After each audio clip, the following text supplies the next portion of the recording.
21 de dezembro de 2025. O Maracanã tá, sim, em transe. Final da Copa do Brasil, Vasco e Corinthians. Dava pra sentir a eletricidade, sabe? A ansiedade de uma torcida que não comemora um título nacional de peso há muito, muito tempo. Uma eternidade, né? E hoje, o nosso trabalho aqui é mergulhar de cabeça no que foi publicado logo depois daquela final. A gente pegou reportagens do GE, UOL, Bahia Notícias, para tentar desmontar essa derrota do Vasco, entender o que aconteceu, peça por peça. Exato. Vamos focar nessa dualidade. De um lado, um artilheiro com um ano espetacular, do outro, uma decepção coletiva. Gigantesca. E o nosso objetivo vai além de só recontar o placar. A gente vai usar essas fontes para analisar os momentos que definiram o jogo, o contexto, a pressão, tudo para entender por que essa derrota foi tão doída.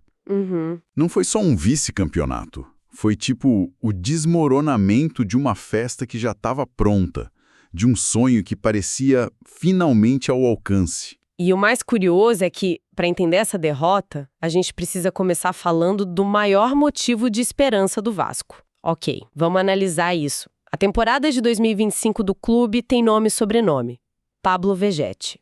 Sem dúvida. O cara foi a figura central. Uma matéria do GE crava um dado impressionante. Mesmo com o vice, Vegetti terminou o ano como artilheiro isolado do futebol brasileiro. Foram 27 gols. É um número muito forte, mas o que mais chama atenção na análise do GE é a regularidade dele. Não foi, assim, um lampejo, foi consistência o ano inteiro. Em todas as competições, né? Todas. Foram 14 gols no Brasileirão, 6 no Carioca, 5 na Sul-Americana e mais 2 na Copa do Brasil. E tem um detalhe que mostra o tamanho da importância dele.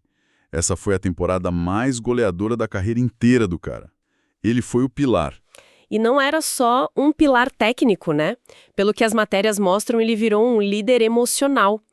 O gol contra o Fluminense na semifinal, que as reportagens relembram, não foi só um gol, foi a materialização da esperança de que dessa vez vai. Com certeza. Mas, lendo as entrelinhas das fontes, tem um ponto que me deixou curiosa.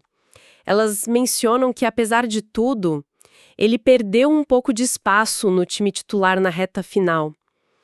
Isso não soa meio paradoxal? É uma ótima pergunta. Como que o jogador mais importante, o artilheiro do Brasil, não era titular absoluto nos jogos mais decisivos? É a complexidade da temporada, né? As fontes não entram em detalhes do porquê, mas a gente pode inferir algumas coisas. Primeiro, o desgaste. Os dados mostram que ele foi o jogador de linha que mais atuou pelo Vasco, 65 jogos. Nossa, é uma maratona. É uma maratona, pode ter tido uma queda física. Segundo, pode ter sido uma opção tática, buscando talvez mais velocidade no ataque. Mas olha, independentemente de ser titular ou não nos últimos jogos, a verdade é que toda a expectativa da torcida, todo o roteiro do título passava por um gol dele na final. Ele era o símbolo. Exato. Então o palco estava montado, de um lado um herói no auge da carreira, do outro uma torcida com uma festa histórica preparada, quebrando recorde de público e renda.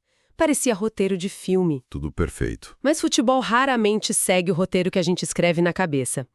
Como foi que essa história começou a sair dos trilhos lá no Maracanã? Olha, o primeiro baque veio cedo, e de uma forma que já mostrava como o Corinthians tinha estudado o Vasco. Aos 18 do primeiro tempo, o UOL e o Bahia Notícias descrevem a jogada do primeiro gol. E não foi um lance de acaso, né? Longe disso. A jogada é um exemplo clássico de como explorar a linha defensiva do Vasco, que jogava com os laterais muito avançados. O Corinthians percebeu isso. O Ranieri, lá do meio-campo, faz uma inversão de jogo, um lançamento de mais de 30 metros da esquerda para a direita. Ah, então foi uma fragilidade explorada. Totalmente. A inversão rápida pegou a defesa toda desarrumada, deixando o lateral Mateuzinho com um espaço enorme para dominar, pensar e cruzar. Aí a bola chega na área e encontra o Yuri Alberto, que teve tempo para dominar no peito e chutar. 1-0. Um soco no estômago dos mais de 60 mil vascaínos no estádio. A festa deu aquela murchada instantânea. Mas uma coisa que as reportagens deixam claro é que o Vasco não sentiu o golpe por muito tempo. Pelo contrário, o time parece que acordou.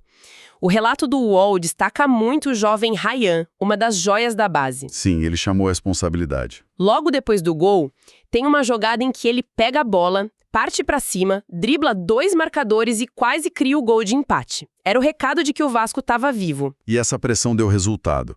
Aos 40 minutos vem o alívio, a explosão. As reportagens descrevem a jogada nascendo pela direita com o colombiano Andrés Gomes. Ele vai pra cima, né? Isso, ele vai para cima, consegue espaço e cruza na medida. E dentro da área, o atacante português Nuno Moreira sobe mais que todo mundo e cabeceia firme, no canto. Gol! O Maracanã veio abaixo. Ali, com o 1-1, a sensação devia ser de que o pior já tinha passado. Exato. O jogo estava totalmente aberto, a esperança vascaína estava 100% restaurada. Chega o intervalo com tudo igual, a torcida do Vasco, que tinha levado aquele susto, agora respirava aliviada. A sensação devia ser de, ok, agora o jogo é nosso, vamos voltar com tudo. O que as reportagens dizem sobre a volta para o segundo tempo, porque foi ali que o castelo de cartas desmoronou. Foi exatamente ali. O segundo tempo começa e aos 17 minutos acontece o lance que decidiu o título. E o mais doloroso para o torcedor do Vasco, lendo a descrição da jogada, é que o gol nasce de um erro do próprio time. Uma perda de bola no meio-campo. Uma perda de posse de bola fatal. A partir desse erro, o Corinthians arma um contra-ataque mortal. É o tipo de erro que numa final não pode acontecer. Jamais. O Breno Bidon recupera a bola e aciona o Mateuzinho, que de novo foi um tormento pela direita. Ele avança e toca para o Yuri Alberto, que é muito inteligente no lance. Em vez de chutar, ele vê o goleiro Léo Jardim saindo e dá um toque de lado. E desmonta a defesa. Desmonta tudo. A bola sobra limpa para o Memphis Depay, que só teve o trabalho de empurrar para o gol vazio. 2-1 Corinthians. Nesse momento, as fontes descrevem um silêncio quase total do lado vascaíno do Maracanã. Foi o balde de água fria definitivo. A partir daí, imagino que tenha virado puro desespero, né? O relógio contra, o sonho escapando. Sim, virou um abafa total. O time foi pro tudo ou nada. O UOL narra um lance que poderia ter mudado tudo. Um cruzamento na área, a bola passa por um monte de gente e sobra quase na pequena área pro lateral Pumita Rodrigues. A grande chance do empate. A grande chance. Ele chuta forte, mas o Mateuzinho, que foi o herói no ataque, se transforma em herói na defesa. Ele se joga na frente da bola num carrinho salvador e trava o chute. Uau. E ainda teve a última bola, o último suspiro. O do Ryan. Exato, do Ryan. Já nos acréscimos, a bola sobra fora da área para ele. De novo ele, mostrando personalidade. O relato do UOL diz que ele soltou uma bomba, um chute muito forte num ângulo. A bola tinha endereço certo. Mas o goleiro do Corinthians, o Hugo Souza, voou e fez uma defesa espetacular, daquelas de cinema. Ali, com aquela defesa, a última gota de esperança do Vasco foi embora. O apito final veio logo em seguida. é um silêncio que a gente quase consegue ouvir, né? 62 mil pessoas, uma festa gigantesca e, de repente, nada. Só o som da comemoração do adversário. Deve ser devastador. É o contraste, né? E com o apito final, a festa vira velório. O que as fontes nos contam sobre o rescaldo dessa dor? O que as reportagens mostram é um contraste brutal. E é isso que torna a derrota ainda mais amarga. De um lado, você tem os números da festa. O GE e o UOL trazem os dados. Público pagante de 62.420 pessoas. Renda de mais de 13 milhões. Recorde no ano. Tinha o mosaico, a música. Tinha um mosaico espetacular com referências ao título de 2011, a letra de uma música do rapper BK que dizia "Nosso sonho é igual". Era uma atmosfera de quem já se sentia campeão. E do outro lado, a realidade fria. Para mim, a imagem que resume tudo, que está em todas as matérias do GE, é a do Vegete chorando no gramado. O herói do ano, o artilheiro do Brasil, o cara que carregou o time nas costas, completamente desolado. É a imagem do colapso. Ver o seu maior ídolo naquele estado deve ter doído na alma de cada torcedor. E como sempre acontece nessas derrotas, a busca por culpados é imediata.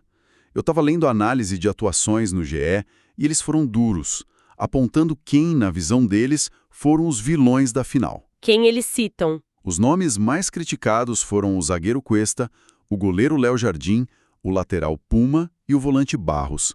Mas o interessante não é só citar os nomes, é o porquê. O que eles apontam? Foram falhas pontuais ou algo mais profundo? É algo mais profundo. A matéria sugere que, afinal, só expôs fragilidades que o time já carregava. O segundo gol do Corinthians, por exemplo, que nasceu daquela perda de bola no meio, expôs um buraco na transição defensiva, um espaço que já era um problema conhecido. Ou seja, a falha na final não foi um raio em céu azul. Foi a manifestação, no pior momento possível, de uma vulnerabilidade que já existia. Para completar o combo da dor, vem o mundo digital. Outra manchete que eu vi no GE dizia: vice do Vasco rende zoeiras na internet. Sempre tem. Então, além de lidar com a própria tristeza, com a imagem do ídolo chorando, com a caça às bruxas, o torcedor ainda tem que aguentar a humilhação pública. É um pacote completo de sofrimento. E se a gente conecta isso com a história recente, a dor fica maior. O UOL lembra que este foi o segundo vice da Copa do Brasil para o Vasco. O primeiro foi em 2006, contra Flamengo. Dolorosíssimo. Pois é. O único título é de 2011. Então essa derrota de 2025 não é um evento isolado. Ela reabre feridas antigas, reforça uma narrativa do quase e adia mais uma vez o sonho de uma grande conquista. É quase um roteiro que se repete. E no meio de toda essa tristeza, tem a questão financeira, né? Sim, e é um consolo agridoce. Uma reportagem informa que, com o vice, o Vasco arrecadou mais de 57 milhões de reais em premiação. É um dinheiro importantíssimo para a saúde financeira do clube. Mas que não consola a dor. Não consola. São 57 milhões no bolso, mas o troféu foi para a estante do rival. É difícil falar disso para o torcedor no calor do momento. No fim, a narrativa que a gente consegue extrair das fontes é a de uma clássica tragédia esportiva. Uma temporada inteira de esperança, construída em cima do talento de um artilheiro como o Vegetti, que culmina numa final com um cenário perfeito. E aí? E aí o futebol mostra o seu lado mais cruel. Uma virada, um erro fatal, uma defesa milagrosa e o sonho vira pesadelo. É aquela história, né? A distância entre a glória e o sofrimento é mínima. É a menor distância que existe. E toda essa análise nos deixa com uma reflexão, uma pergunta que fica no ar, sabe? As fontes mostram esse contraste muito claro entre o sucesso individual absurdo do Vegetti e o fracasso coletivo do time no momento decisivo. Sim. E isso nos faz pensar, até que ponto o brilho de um único jogador, mesmo que ele seja o artilheiro do país, consegue carregar uma equipe inteira nas costas? E qual o verdadeiro peso do coletivo, da engrenagem do time, nos 90 minutos que definem a história de um clube?